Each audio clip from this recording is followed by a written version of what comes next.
locally owned. I'm from Amsterdam, so they can expect good football food, baseball food, pizza, wings, and beer. You know, you can bring your kids in and, you know, they can play pool or play the video games, or they can sit with you and watch TV too, because you got the TVs in every dining room. It's such a place that you can come in with your family and sit down. And again, it's family oriented because it's family owned.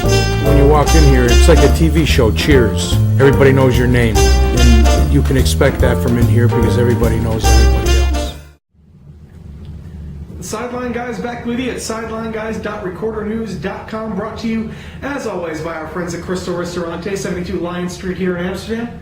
Along with Mike Kelly, I am Adam Schinder, and we've hit the Perfect Game Collegiate Baseball League All-Star break, and after their 7-10 start, the Amsterdam Mohawks come into the break, virtual tie with Glens Falls for first place. Right, they've really come roaring back after that 7-10 start, posting a 14-3 in their next 17 games.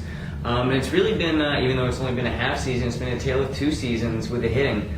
Going through the numbers today, for those first 17 games when they really struggled, 229 batting averages as a team. Those next 17 games, they hit a little over 320, which is an incredible rate for an entire team to hit at for any stretch of time. Oh no, they have really turned their offense around. It seems like after a whole lot of lineup shuffling for those first 3-4 weeks of the season, Keith Griffin's finally got some semblance of a set, at least top six.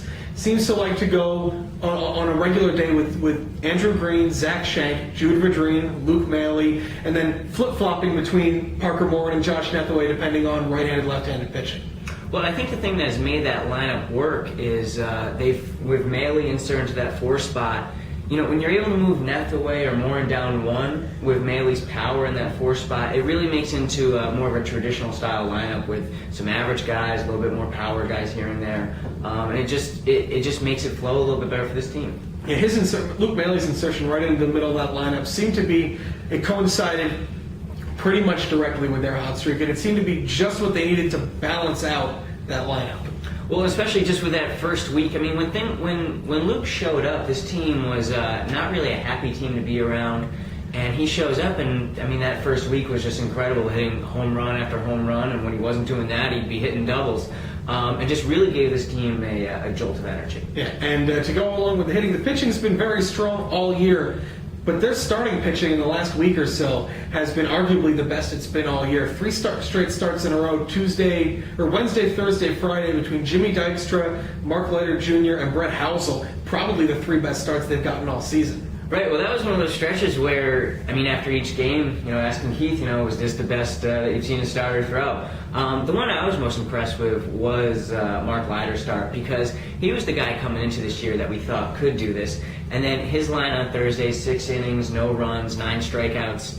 That was the Mark Leiter that we had been thinking we would see all year. Yeah, I got to see that game Thursday night, and he was, especially since he was technically moved up a day from what was his scheduled rest, just the way he mixed pitches, he finally kept his fastball down, which has been what he'd been getting hurt on a lot late in counts. When he'd get ahead of guys, he'd try and elevate a fastball by him, and they hit it for a double.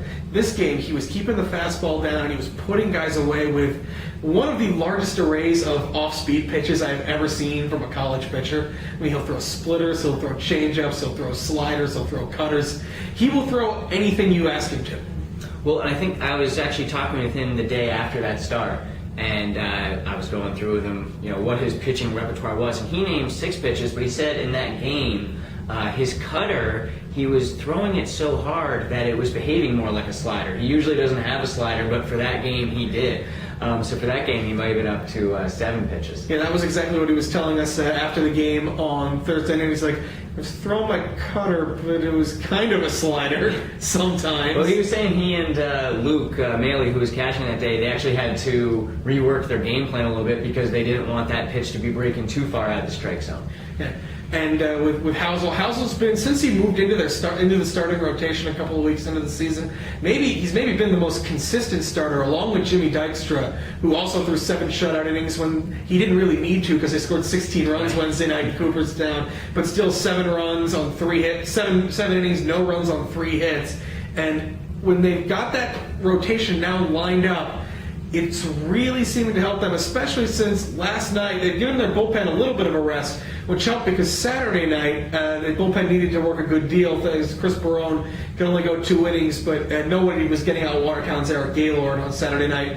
4 home runs, probably the most impressive individual offensive performance I have ever seen at any baseball game. Right, and then he comes back the next day and hits 2 more. And I was actually reading last night that he's already set the Watertown Wizards, their franchise going back to NYCBL days, he's already set their single-season home run and RBI record at the All-Star break. And this is a guy who's hitting second in that lineup, and that team is in last place in the Western Division.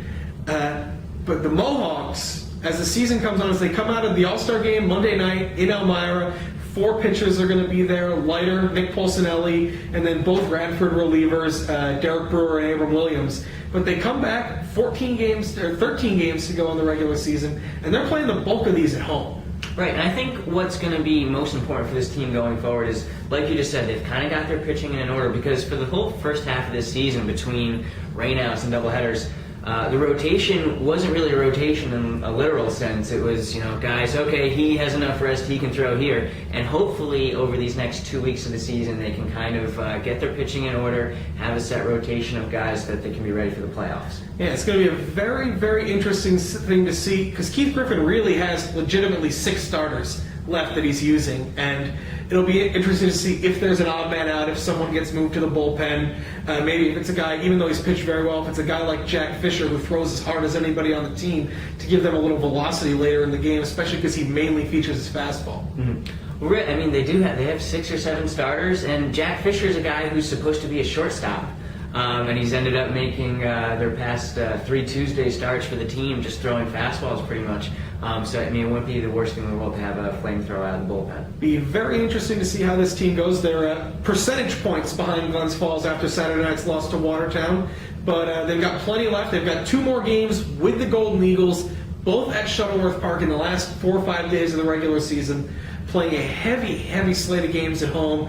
And this is a team that's got a terrific road record, so if they start to play as well as at home as they have on the road over the past few weeks, this is a team that could very easily win that division, especially since both the Mohawks and Glens Falls 5 games clear of third place Albany to get into the playoffs. Right, I'm not even totally sure that Coach Griffin will be worried about that home field advantage for the first round of the playoffs.